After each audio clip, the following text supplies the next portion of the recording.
الله پاک و ماته د دې اعمالو اثر په خوب کې راښکاره کړي چې ما یو سړی ولیدی الله پاک مخ جن اړولی و الله پاک جن ناراض و د ده او د دې بنده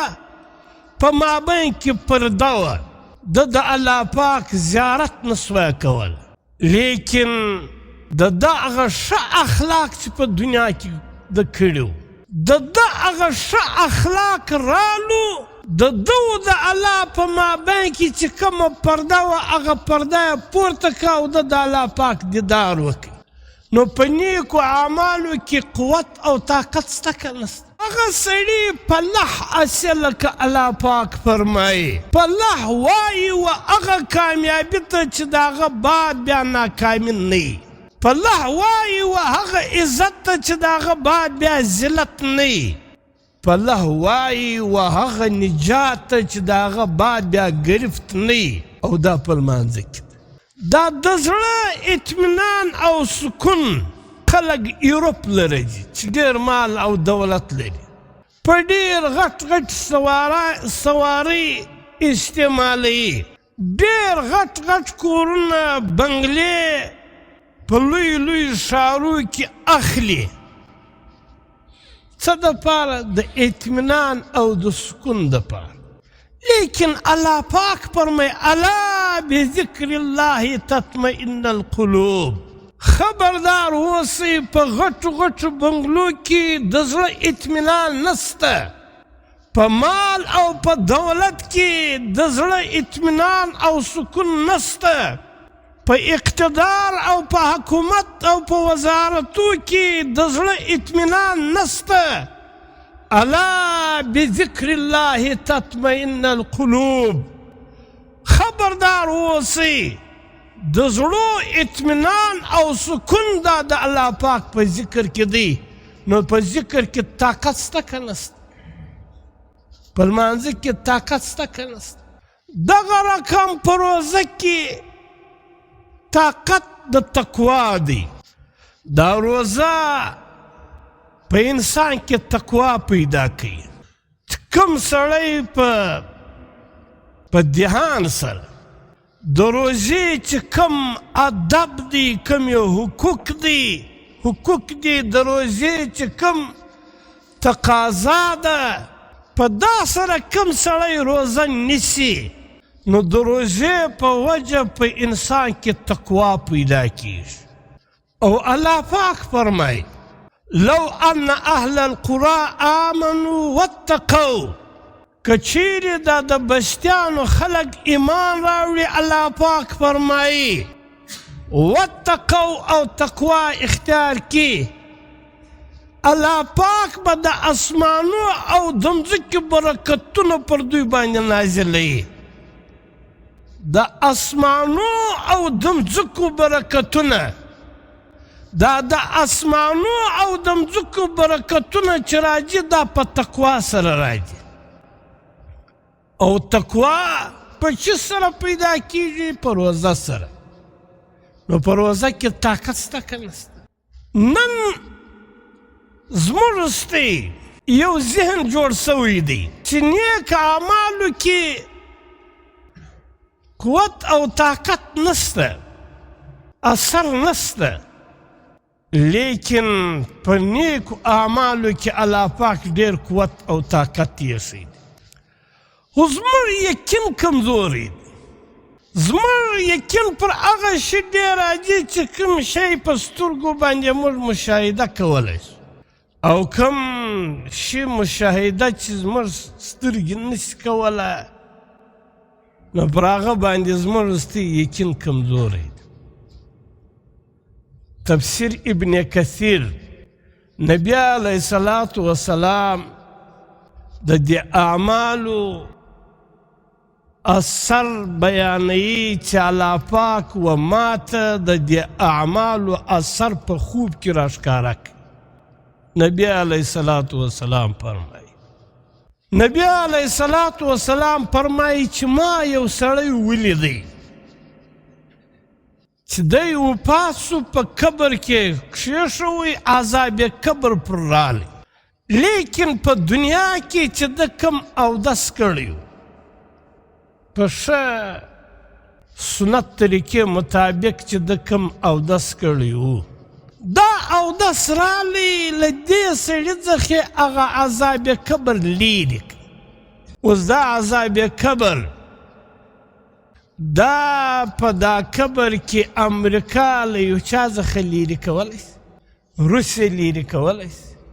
د دنیا دا جدیده ټکنالوژي په دا قبر کې له دا مړي څخه عذاب لیرې کولی شي لیکن اودس یې نبي علیه صلات وسلام وایي اوداسه جن لیرې کوي نو په اوداسه کې قوت او طاقت شته که نشته بیا نبي علیه صلات وسلام فرمایي چې ما یو سړی ولیدی فرشتو ونیوی ګرفتار یې کوي لیکن د دا سړي لمونځ رالی او دا سړی د دا عذاب د فرشتو له ګرفته څخه آزاد کوي بیا نبی علیه صلات وسلام فرمایي چې ما یو سړی ولیدی په خوب کې الله پاک د اعمالو اثرات راښکاره کول چې پر یو سړي باندې شیطان حمله کوله دی به ګمراه کوي د دا سړي ذکر رالی چې د الله پاک کوم ذکرونه کول دا ذکر رالی دا سړی د شیطان له حملې څخه محفوظه کوي بیا نبی علیه صلات وسلام فرمایي چې ما یو سړی ولیدی د قیامت ورځې دی په ډېر وحشت کې تنهایی یو درک نه ورکوي چې زه اوس پر کومه خوا ولاړ سم څه وکړم په یو سخته پریشاني کې تنې تنها ولاړې د دا سړي وسیله رحمي راشي د دا هغه وحشت له ده څخه لیرې بیا نبي علیه صلات وسلام وفرمیل چې ما یو سړی ولیدی د جهنم پر کناره باندې ولاړو او له جهنمه څخه چې کومې لمبې راپورته کېدلې دا به د دغه سړي دا چهره سوځله لیکن د ده صدقې هغه خیرات دا رالو د ده او د جهنم د لمبو په مابین کې پرده وګرځېدل په اعمالو کې اثر او قوت شته که نشته بیا نبی علیه صلات وسلام وفرمیل چې ما یو سړی ولیدی چې پر پل صراط چې تېرېدی ښویېدی او بیرېدی چې اوس جهنم ته ولوېږم اوس جهنم ته ولوېږم لیکن په دنیا کې چې کوم درود شریف د پر ما باندې ویلی و هغه درود شریف رالی دی پر پل صراط باندې په ډېر تیزي سره پاس بیا نبی علیه صلات وسلام وفرمیل چې ما یو سړی ولیدی د حشر پر میدان باندې داسې تږی و چې له تندې څخه هلاکت ته رسېدلی هلاکېدی لیکن په دنیا کې د ده روزه راله لکه دا نن چې زموږ روزې دي دا روزه راله و دا سړي ته د حوض کوثر هغه مشروبات ورپیلاو د حوض کوثر د ده تنده ختم شو بیا نبی علیه صلات وسلام فرمایي چې ما یو سړی ولیدی د جنت دروازې لره رالی لیکن د جنت دروازه بنده و دی نسوی داخلېدلی لیکن په دنیا کې چې د کومه کلمه ویلې وه چې لا اله الا الله محمد رسول الله دا کلمه راله دا چابي سوله او ده ته د جنت دروازه ور خلاصه کړه بیا نبي علیه صلات وسلام فرمایي چې ما یو سړی ولیدی الله پاک مخ جن اړولی و الله پاک جن ناراض و الله پاک له ده څخه اعراض کړی و د ده او د دې بنده په مابین کې پرده وه د الله پاک زیارت نسوای کول لیکن د هغه ښه اخلاق چې په دنیا کې د کړي د هغه ښه اخلاق رالو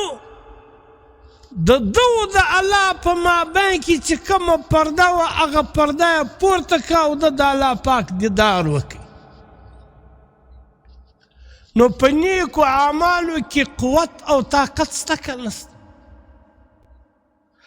ځکه الله پاک فرمایي من عمل صالحا چا چې نیک عمل وکړي من ذکر او انثى هغه که نارینه یي که زنانه یي وهو مؤمن او د ایمان سره چې دی د ایمان خاوند دی الله پاک فرمایي فلنحيينه حیاة طیبه زه و دا سړي ته په دنیا کې هم په قبر کې هم په حشر کې هم پاکیزه زندگی ورکوم د راحت زندگی ورکوم د اطمینان او د سکون زندگی ورکوم او ودته د دغه نیک عمل بدله او جزا دا به د قیامت په ورځ ودته د جنت په شکل کې ورکوم نو نیک عمل کې قوت او طاقت شته که نشته نو موږ ورته به نیک عمل کوو که بې نه کوو دا د روژې میاشت دا عزم وکړو قصد وکړو چې دا په روزه کې به ګناه نه کوم او نیک اعمال به ډېر کوم په اخلاص سره به کوم توبه به کاږم ګناه یې به پرېږدم نو دا عزم قصد به کوو که بې نه کوو